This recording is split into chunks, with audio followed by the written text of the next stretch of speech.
আপনারা সকলেই জানবেন ওসমান শরীফ হাদী ঢাকা ৮ আসনের একজন এমপি প্রার্থী।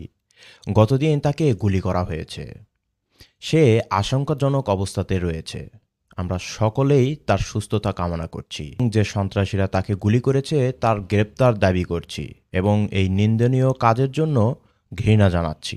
এখন প্রশ্ন হচ্ছে, কারা এই হাদীকে মারতে চেয়েছে? কারা হাদীকে গুলি করল? হাদীকে গুলি করলে কাদের সুবিধা হবে?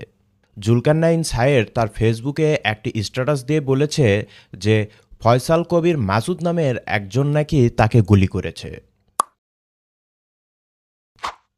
আর তাকে বরাত করে বলেছে সে নাকি ছাত্রলীগের একজন কর্মী বা নেতা। সে নাকি আদাবর ছাত্রলীগের সভাপতি ছিল এবং ঢাকা মহানগর উত্তর ছাত্রলীগের ভাইস প্রেসিডেন্ট ছিল। এখন আমরা যাচাই করে দেখব জুলকারনাইন সত্যি বলেছে না মিথ্যা বলেছে। ঢাকা আদাবর মোহাম্মদপুর থানা থেকে আলাদা হয়েছে ২০১২ সালে। আদাবর থানা ছাত্রলীগের প্রতিষ্ঠাতার সভাপতি ছিল ওয়ালেরুর রহমান শিবলি এবং সাধারণ সম্পাদক ছিল রিয়াজ মাহমুদ, যে বর্তমানে ঢাকা মহানগর উত্তর ছাত্রলীগের সভাপতি। পরবর্তীতে সম্মেলন হয় ২০১৮ থেকে ২২ সাল। তখন এই রিয়াজ মাহমুদ ছিল সভাপতি এবং কামরুজ্জামান রুবেল ছিল সাধারণ সম্পাদক। এরপর কমিটি ২২ সালে আরেকটি কমিটি হয়। সেই কমিটিতে সভাপতি হয় মিরাজ হাসান এবং সাধারণ সম্পাদক হয় ইয়াসির আরাফাত শাওন, যে কমিটি এখন পর্যন্ত চলমান। তাহলে ফয়সাল করিম মাসুদ কিভাবে আদাবর থানা ছাত্রলীগের সভাপতি হয়? ফয়সাল করিম মাসুদ যে ঢাকা মহানগর উত্তর ছাত্রলীগের ভাইস প্রেসিডেন্ট, এরকম কোনো প্রমাণ এখন পর্যন্ত পাওয়া যায়নি। কিন্তু হ্যাঁ, একটি প্রমাণ পাওয়া গিয়েছে। সে ঢাকা বিশ্ববিদ্যালয়ের সাদিক কায়েমের খুব ঘনিষ্ঠজন। আপনারা ছবিটি দেখুন। এখন আসি বাড়িপোড়ার মধ্যে কে আলু দিয়ে আলু পোড়া খাচ্ছে। শিবির জঙ্গি সংগঠনরা বলার চেষ্টা করছে যে আওয়ামী লীগ এখানে সম্পর্কিত বা ছাত্রলীগ এখানে সম্পর্কিত। আবার হাদির লোকজনরা বলছে যে বিএনপির মির্জা আব্বাসের নির্দেশে তাকে গুলি করা হয়েছে। এখন আসল ঘটনাটি আমরা উদ্ঘাটন করব। এই সন্দেহভাজন মাসুদকে অনেকবার হাদির সাথে দেখা গিয়েছে, বিভিন্ন ফুটেজও ভাইরাল হয়েছে। তার মধ্যে আমি একটি ফুটেজ আপনাকে দেখাচ্ছি।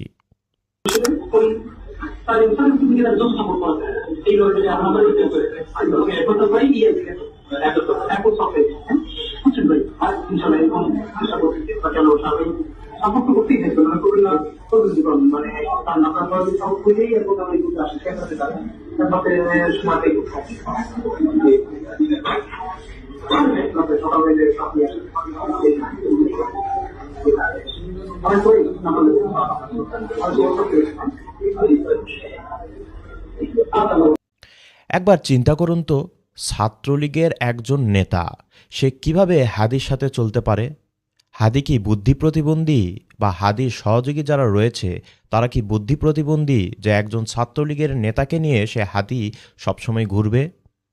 হাদি অবশ্যই সাদিক কায়েমের ঘনিষ্ঠজন ভেবেই হয়তো সাথে করে নিয়ে ঘুরেছে এই মাসুদকে। আপনি আরেকটি বক্তব্য শুনলে একদম ক্লিয়ার হয়ে যাবেন, পরিষ্কার হয়ে যাবেন যে আসলে আলু পোড়া কে দিচ্ছে, কারা তাদের স্বার্থ হাসিল করছে। বিএনপির সিনিয়র নেতা রুহুল কবির রিজভী একটি বক্তব্য দিয়েছে ঢাকার ডিএমপি কমিশনারের একটি স্টেটমেন্টের বরাত দিয়ে। চলুন আমরা সেই বক্তব্যটি শুনে নিই। এখন আজকে পুলিশ কমিশনার বলছে যে যে হত্যাকারীকে শনাক্ত করা হয়েছে জামাত শিবিরের লোক। এখন আমি বলি, এটা তো বিএনপির কোন নেতার স্টেটমেন্ট না, এটা যারা তদন্তকারী কর্মকর্তা রয়েছেন, যারা রাষ্ট্রের আইনে স্বীকৃত সংস্থা, তারা বলছেন। এখন ফেসবুকে কি লিখবেন আমি সেই ছাত্র নেতাকে জিজ্ঞেস করতে চাই। এখন আপনারাই সিদ্ধান্ত নেন কাদের স্বার্থে হাদিকে গুলি করা হয়েছে। আপনারা হয়তো জানবেন এই ঢাকা ভার্সিটির ভিপি সাদিক কায়েমও ঢাকা ৮ আসনের এমপি প্রার্থী। সে যখন দেখেছে হাদি যে তার থেকে জনসমর্থনে এগিয়ে, হয়তো তার মধ্যে ঈর্ষা কাজ করেছে। হয়তো সেজন্যই হাদি আজকে হাসপাতালের বেডে মৃত্যুশয্যায়। সন্দেহটির এই জঙ্গি সংগঠনের দিকে যায় কারণ তারা বিভিন্ন সংগঠনের ছায়াতলে থেকে অপকর্ম করে পুনরায় তাদের সংগঠনে ফিরে এসেছে। আপনারা বিভিন্নভাবে দেখেছেন তারা ছাত্রলীগের লুঙ্গির নিচে ছিল এবং বিভিন্ন অপকর্ম করে ছাত্রলীগের উপর দায় চাপিয়ে দিয়েছে। এটি এখন প্রতিষ্ঠিত, প্রমাণিত। তাই সিদ্ধান্ত আপনাদের। বাংলাদেশের জনগণ সঠিক সিদ্ধান্ত নিতে কখনোই ভুল করেনি, আগামীতেও ভুল করবে না। আপনাদের সুচিন্তিত মতামত আমাদেরকে জানাবেন। তাহলে আজকে এই পর্যন্তই। ভালো থাকবেন, সুস্থ থাকবেন। আল্লাহ হাফেজ। সত্যের পথে থাকুন, সত্য বলুন। ধন্যবাদ।